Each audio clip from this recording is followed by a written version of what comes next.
Ladies and gentlemen, let's get into it. There we go. So, as our first player, in the top right hand side here on Overgrowth, it is going to be none other than Top.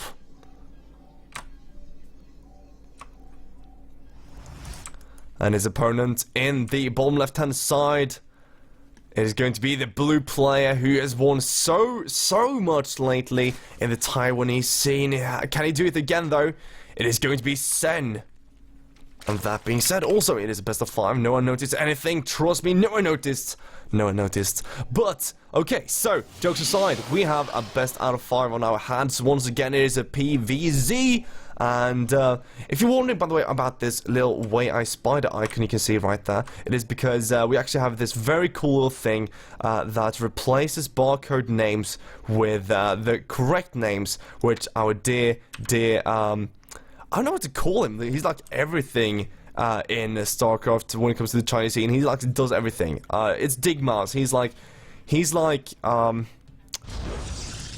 I almost want to say Santa Claus of the Chinese StarCraft 2 scene. He's the guy who just does everything for you. He's like, okay, you need an overlay? I'll just Photoshop one to you. You need a mod that changes the barcodes to other names? I'll fix that for you. And he just gives us like stuff for that. And he's the one who, you know, we got in contact with for this event, or rather, he's the one who esports haven't got into contact with. So very wonderful guy. Shout outs to you, Digmouse, doing so much for the Chinese StarCraft 2 scene and just overall, of course. Now it is a replay. I can't use it right now, and Jaedong was not on the list, unfortunately, because I don't think we have the correct version of that for that. But it's a very cool mod. Of course, if you check out our GPL cast or any other Kung Fu casts in the future, you're going to see no more barcodes, which is quite wonderful when you do see these players, and it's pretty awesome. They can have the players not, you know, forced having certain accounts or other accounts, and you can still just see the names without having those weird barcodes. So it's still Top and Sen. Of course, we do have Sen and Top. Let's see if we can find them here, because I had them right on my what's it called, on my special list here. Because anyhow,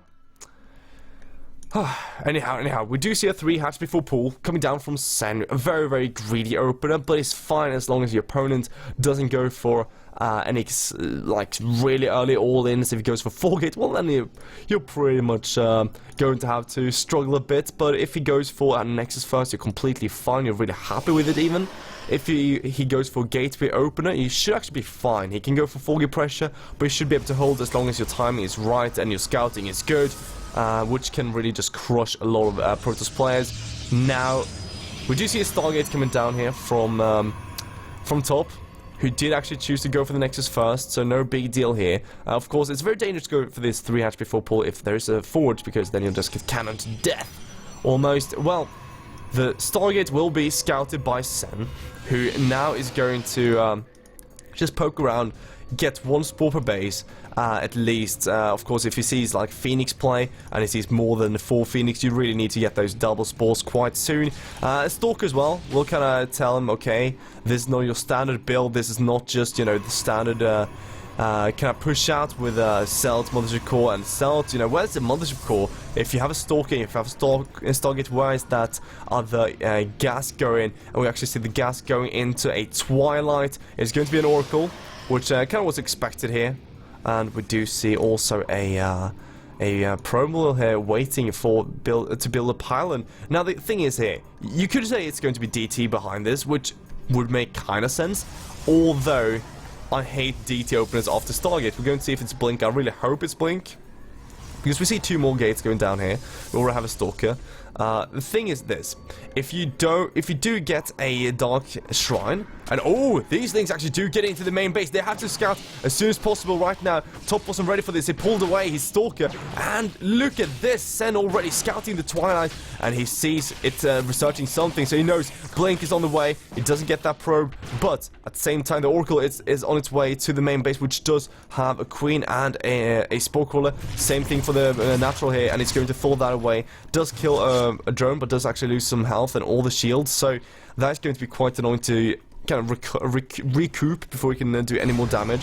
I might just say that for the big push that we'll be finalizing later on. But as I was saying, the Spore Crawlers kind of deter any DT play, and it makes it so difficult for the pros to actually do any damage.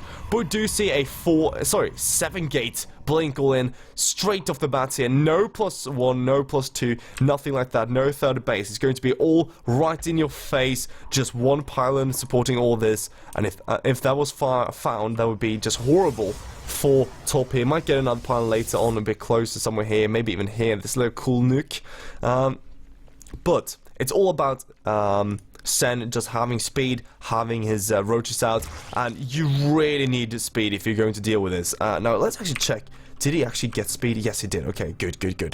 Because without speed, he would be very far behind at this point. Or not behind, he would just struggle so much with dealing with this. You can even see a few spine cores here. Would love to see 2-3 spine cores go down. Already we see a lot of stalkers coming out here. And we do see Sen stopping at 53 workers. Perfect number, actually.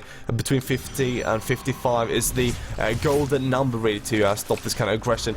Now we do see Oracle all the way poking at the Queen, but will be deterred by this Spore Crawler in the front. Love the Spore Crawler in the front, actually will deter the Monster Core until it does get picked off. Now, army-wise, actually, we do see Sen a pretty decent army supply already, so he might not actually struggle that much with this, but of course these builds do come down to a lot of micro. Now, actually, supply blocking Sen is going to be quite horrible. Sen can't build any more troops, and he's building double over at this point.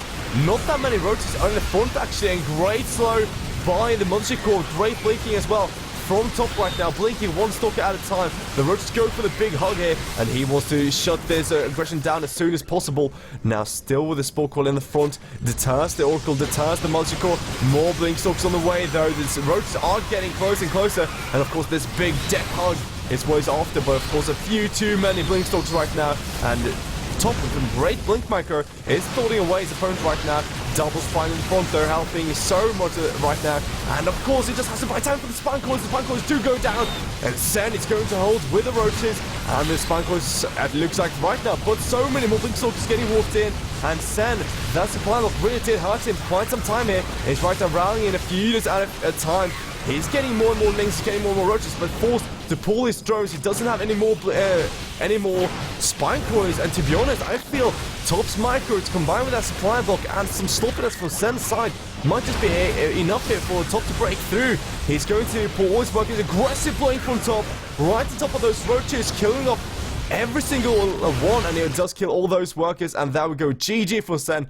No score screen here, but of course, we can have a visual one, so wonderful play by Top here, getting the first game in this best out of 5.